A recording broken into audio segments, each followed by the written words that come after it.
पाकिस्तान का 64 अरब रुपया चोरी का बरामद करके दिया। इसने वो पैसा सरकारी खजाने में जमा करने की बजाय वो पैसा वापस उसी चोर को दे दिया जिससे वो पैसा पकड़ा गया था। फिर कहता है जी हमारे लीडर को चोर ना कहो। फिर आप टीवी पे सुनते हैं कि जी वो फिर केड़ी गल है, उसने अलकादर यूनिवर्सिटी बनाई जहां सीरत पढ़ाई जाती थी। मेरे दोस्तों, अगर कोई डाका डाले और डाके में 64 अरब रुपए का डाका हो, वो 1 करोड़ रुपए से मस्जिद बना दे, 1 करोड़ रुपए से कोई यूनिवर्सिटी बना दे और कह जी इस यूनिवर्सिटी में तो कुरान पढ़ाया जाता है, इस यूनिवर्सिटी में तो सीरत पढ़ाई जाती है, तो लिहाजा मेरी अब चोरी जो है वो हलाल हो गई है। मुझे बताएं, चोरी के पैसे से कोई मस्जिद बनाए तो क्या वो चोरी हलाल हो जाएगी?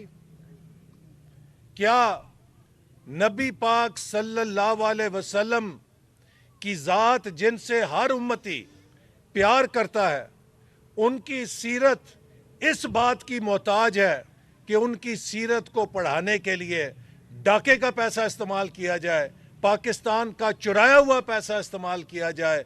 मैं समझता हूं कि 24 करोड़ अवाम में इतना दम है कि वो अपने नबी सल्लल्लाहु अलैहि वसल्लम के लिए अपने हलाल के पैसों से ऐसी 10 इदारे बना के खड़ा कर सकते हैं। आपकी सीरत के लिए किसी चोरी के पैसे की जरूरत नहीं है। तो ये लोगों के आंखों में धूल झोंकते हैं, अपनी चोरी पे पर्दा डालने के लिए नबी पाक सल्लल्लाहु अलैहि वसल्लम की सीरत को इस्तेमाल करते हैं। मैं समझता हूं ये मुसलमानों के जज्बात से खेलने वाली बात है। हमारे आका की सीरत किसी के चोरी के पैसों की मोहताज नहीं है। तो आज पता ये लगा कि जो दूसरों को चोर और डाकू कहता था, दुनिया का सबसे बड़ा सियासी डाके का मुजरिम तो वो खुद था कि जिसने 64 अरब रुपए पाकिस्तान के खा लिए और डिकार भी नहीं मारा।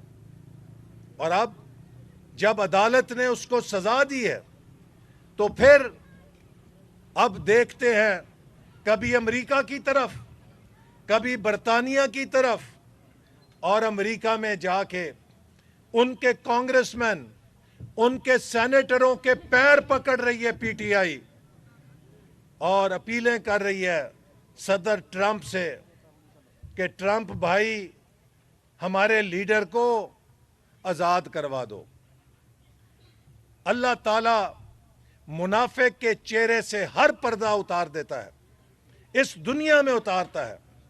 ये शख्स जो हमें पढ़ाता था और सिखाता था एब्सोल्युटली नॉट, और कहता था कि क्या हम कोई गुलाम हैं, अब जब ये अमेरिका से आवाज़ें लगाते हैं और उनसे मिन्नतें करके कहते हैं कि हमारे लिए बयान दो कि इमरान को छोड़ो, तो मैं उनसे सवाल करता हूं कि क्या हम कोई गुलाम हैं?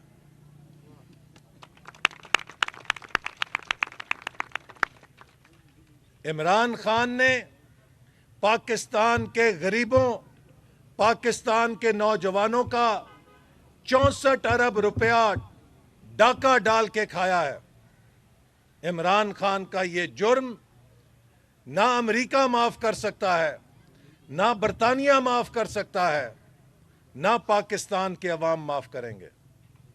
इसलिए कि अगर अमेरिका में भी कोई अमेरिका का लीडर, बरतानिया में भी कोई बरतानिया का लीडर 64 अरब रुपए का डाका अमेरिका और बरतानिया के खजाने में डालेगा तो वो सारी उम्र के लिए अपनी कौम को मुंह दिखाने के काबिल नहीं रहेगा, उसका सियासी करियर खत्म हो जाएगा।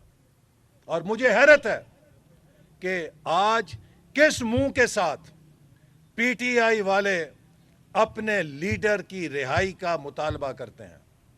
आज पीटीआई वालों का फर्ज है कि वो अपने लीडर का गिरबान पकड़ें وہ اس سے پوچھے کہ جناب آپ تو ہمیں کرپشن کے خلاف سبق پڑھاتے تھے، آپ تو ہمیں دوسروں کو چور اور ڈاکو کہنے کی تلقین کرتے تھے، تو آپ تو خود تاریخ کے سب سے بڑے سیاسی ڈاکو نکل آئے ہیں، تو آپ بتائیں کہ آپ نے ہمارے اعتماد کے ساتھ دھوکہ کیوں کیا ہے؟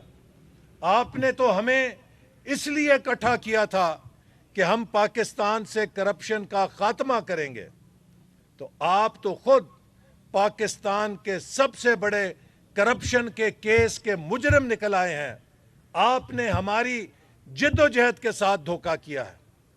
میں آج پی ٹی آئی کے نوجوانوں سے پوچھنا چاہتا ہوں کہ کیا آپ کی جد و جہد اس لیے تھی کہ اپنے لیڈر کی کرپشن کا دفاع کریں؟ کیا آپ کی جد و جہد اس لیے تھی کہ پاکستان کے 64 ارب روپے کے ڈاکے کے دفاع کے لیے آپ وکیل بن کر بہانے بنائیں اور کبھی سیرت کا نام استعمال کریں، کبھی کسی اور چیز کا نام استعمال کریں؟ میرے بھائیوں، چوری ہوتی ہے، اسے جس مرضی نام سے پکارا جائے، اس کے لیے جو بھی ہیل اور حجت کی جائے، چوری ہوتی ہے اور اس کی سزا مل کے رہتی ہے۔